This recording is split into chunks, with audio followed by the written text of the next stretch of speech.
Tribunal de Contas fiscaliza a área de controle interno, gestão patrimonial e gestão da frota de municípios cearenses. Painel Clima Brasil. TCE conclui levantamento sobre emergência climática no estado. Esse é o tema do Conexão Cidadão. Transformação digital. Série de reportagens apresenta hoje a Secretaria de Serviços Processuais. Capacitações. TCE Educ realiza formações itinerantes em 9 municípios neste mês de março. Tudo isso e muito mais no Acontece TV, que começa agora.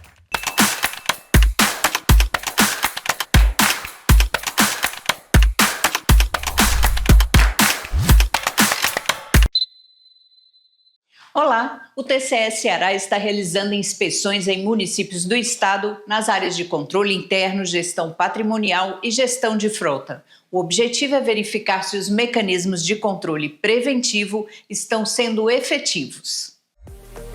O foco das inspeções é conferir como são realizadas atividades que impactam nos gastos dos municípios, como a gestão da frota de carros e dos bens das prefeituras e suas unidades. No início de março foram visitados os municípios de Russas, Jaguaruana, Acaraú e Itapipoca. Nós estamos visitando diversos municípios no processo de inspeção em que a gente vai avaliar a política pública efetivada naqueles municípios, e aí nesse momento nós estamos analisando 3 vertentes na fiscalização. As áreas analisadas nessas fiscalizações são controle interno, patrimônio e frota veicular. Se o controle interno reúne ações e regras para prevenir erros e fraudes, a gestão patrimonial inclui os cuidados com os bens de um município, desde computadores até prédios públicos. Então, nós analisamos na área de controle interno, nessa primeira vertente, sua funcionalidade, a forma como ele está acontecendo, como ele está realizando eventuais orientações, eventuais auditorias internas no município. Então, a gente avalia isso. Um outro setor importante nessa fiscalização é a gestão patrimonial. A gestão patrimonial de bens móveis e imóveis precisa estar devidamente registrada na área contábil e também ter o controle patrimonial. Sob qual responsabilidade estão esses bens? Sobre qual nível de guarda estão esse patrimônio municipal? Ele está constantemente atualizado? Ele passa por uma reavaliação patrimonial? Como é que se dá isso? Na gestão da frota de veículos, outro foco das inspeções são examinadas as contratações de manutenção dos carros e de abastecimento de combustível. Analisar os contratos de locação, analisar com o custo desse insumo importante que é o combustível e que acaba impactando as finanças públicas, porque é um gasto realmente relevante. Você levar todo dia, deslocar a ambulância, deslocar o carro do lixo, o carro da Guarda Civil, levar os médicos para atender no interior, tudo isso tem um custo exatamente de combustível e também de manutenção dos veículos. Estas inspeções que estão previstas no Plano Anual de Fiscalização buscam identificar melhorias na gestão, contribuindo para uma maior eficiência e transparência, além de verificar a aplicação das normas existentes por parte das administrações públicas fiscalizadas. Nós apresentamos recomendações e determinações para que as administrações públicas municipais melhorem a qualidade de suas gestões. Nós não estamos simplesmente para sancionar. Nós queremos primeiro que melhore a gestão a partir das propostas que são implementadas e apresentadas pelos técnicos. As inspeções foram tema de edições do Controle em Ação, publicação do Tribunal de Contas que informa em linguagem acessível as ações de fiscalização. No site tce.ce.gov.br, em acesso rápido, clique em Controle em Ação. No próximo bloco, a gente fala sobre o painel Clima Brasil. O tribunal concluiu o levantamento sobre emergência climática no estado.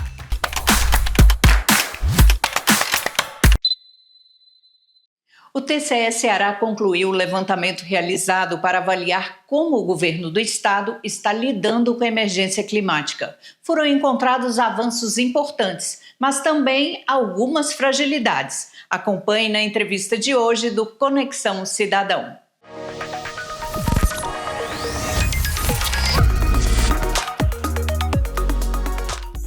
Olá, seja bem-vindo a mais um Conexão Cidadão, o programa onde a gente aprofunda aqui, né, Carol, todas as ações e serviços realizados pelo Tribunal de Contas, e hoje não vai ser diferente, claro. Hoje vamos falar de um tema que atinge a todos, que é exatamente a crise climática. E para conversar sobre esse tema, né, como são as conclusões, eu não sei se você lembra, ano passado a gente conversou, né, Carol, sobre o painel Clima Brasil 2025, um trabalho realizado aqui no Tribunal de Contas, que ia ser mostrado até na COP, COP 30, COP 30, um evento internacional, e teve a participação do Tribunal de Contas. E hoje, Gustavo aqui conosco, seja bem-vindo mais uma vez para a gente conversar. Obrigado pelo convite, estamos sempre à disposição para responder as perguntas. Carol, vamos começar do começo? Vou até repetir uma pergunta que a gente fez ano passado. Gustavo, a relevância de fazer esse tipo de estudo aqui pelo Tribunal de Contas, assim, diretamente para o nosso jurisdicionado, né, principalmente para a nossa população. Pronto, vamos lá. Do começo. O Tribunal de Contas da União liderou há 2 anos o Climate Scanner, que foi uma iniciativa mundial onde o TCU era o cabeça, o líder, e ele chamou vários países para aplicar uma metodologia para avaliar 3 eixos: governança, a políticas públicas, a avaliação das políticas públicas e o financiamento das políticas voltadas à ação climática, à mudança climática, certo?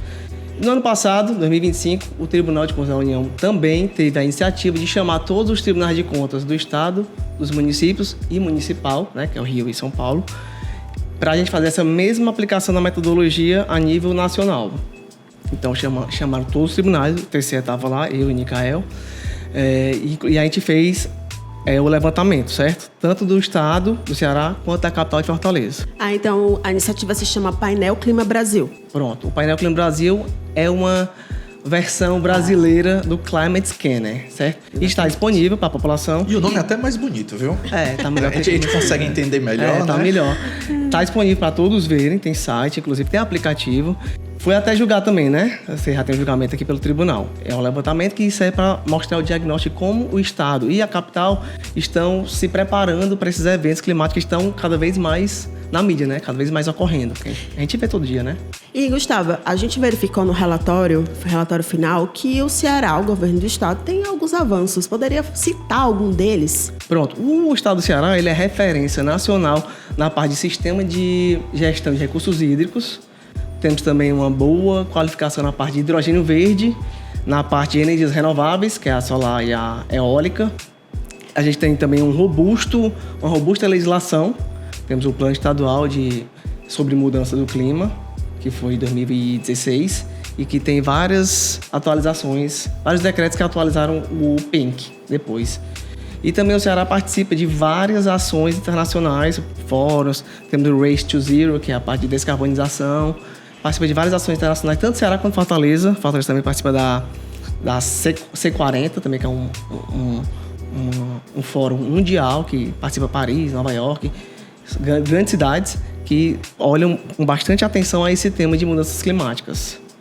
Eu queria voltar aqui na COP 30, né, que a gente começou até o programa conversando sobre isso, e eu me lembro muito bem aqui do programa, no último programa que você teve aqui, até com o culto servidor, o Micael, né? Sim. E falou que estava preparando para poder mostrar isso lá na COP 30. Com esse trabalho já, eu vou dizer aqui que já fechado, né? Porque já tem um relatório, tem tudo. Vocês conseguiram perceber, assim, você já falou que o Ceará está bem avançado, o posicionamento do Ceará perante os outros estados, assim, estamos caminhando bem, o Brasil está caminhando bem junto com o mundo, ou então, eu sei que tudo a gente precisa melhorar, né, Sim. Carol? Mas o nosso caminho tá bom, tá indo bem? Pronto, o estado do Ceará, ele tá bem encaminhado, certo?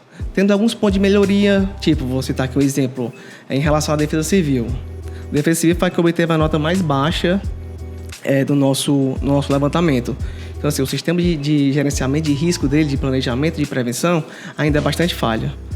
Temos também outro ponto que a gente pode melhorar em relação à rastreabilidade no orçamento dos gastos, né, dos investimentos, dos valores que são pagos para essa política pública de prevenção, de adaptação, mitigação das mudanças climáticas. Então, assim, a gente olha o orçamento do Estado, a gente não consegue delimitar o que é o gasto para esse tipo de ação, entendeu?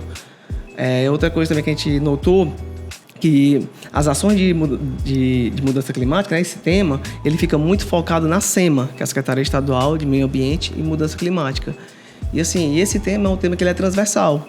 Então, assim, ele deve envolver outras secretarias, a Secretaria da Saúde, a Secretaria da Educação, inclusive os outros poderes também, o Poder Legislativo, o Tribunal de Contas, o Ministério Público. Então, assim, todos temos que estar envolvidos, porque é um tema de relevância para todos, não só para a Secretaria do Meio Ambiente, para a SEMA. Então, Gustavo, em outras palavras, você já respondeu, no sentido que o Ceará já tem pontos de partida, porque a gente sabe que o governo, tudo tem que ser na base das leis, então existem normas relacionadas, existem órgãos atuantes, só que no caso você precisa ir um pouco além do que já está assim no estado atual das coisas, vamos dizer. Sim, sim.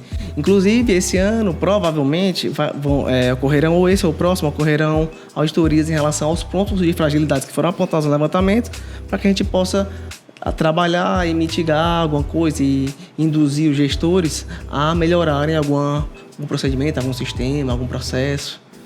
Está no nosso planejamento. Já com esse levantamento aqui finalizado, quais são os próximos passos? Assim, do Tribunal de Contas também, junto com esses outros parceiros que você falou.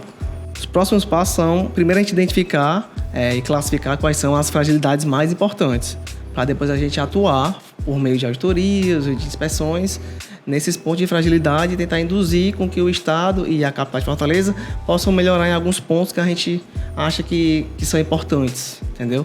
Mas a gente ainda está na fase de planejamento para definir em qual linha a gente vai atuar. Não está definido ainda porque o planejamento, o plano de fiscalização, o plano de fiscalização só sai em março, né? Sai no final de março agora. Então a gente está em conversa para ver onde a gente vai atuar ainda. Proteção social, para ver aonde que tem as áreas de maior vulnerabilidade para serem feitas outras ações. Então, assim, tudo é questão de planejamento. Defesa civil, a questão de alerta de desastres naturais, alerta de antecipação de alguma, sei lá, alguma chuva, algum dilúvio, alguma coisa, entendeu? Assim, para alertar a população. Então, assim, tudo está integrado. Não fica só a cargo da SEMA. Tem que ser uma integração do governo do estado como um todo. Gustavo, muito obrigada pela sua participação aqui no Conexão Cidadão. Obrigado. No próximo bloco do Acontece TV, fique por dentro de outros destaques dessa semana aqui no TCE Ceará. Veja também, série de reportagens apresenta as atividades da Secretaria de Serviços Processuais.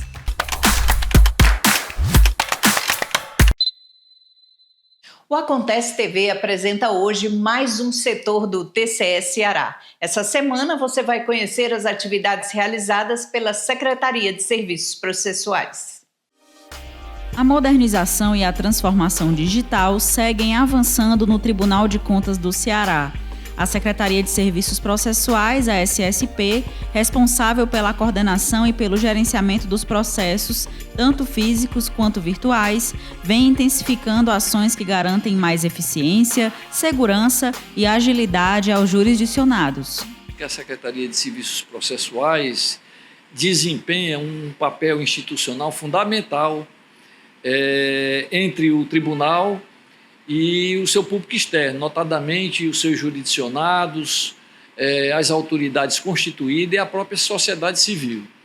Eu entendo que existe um elo.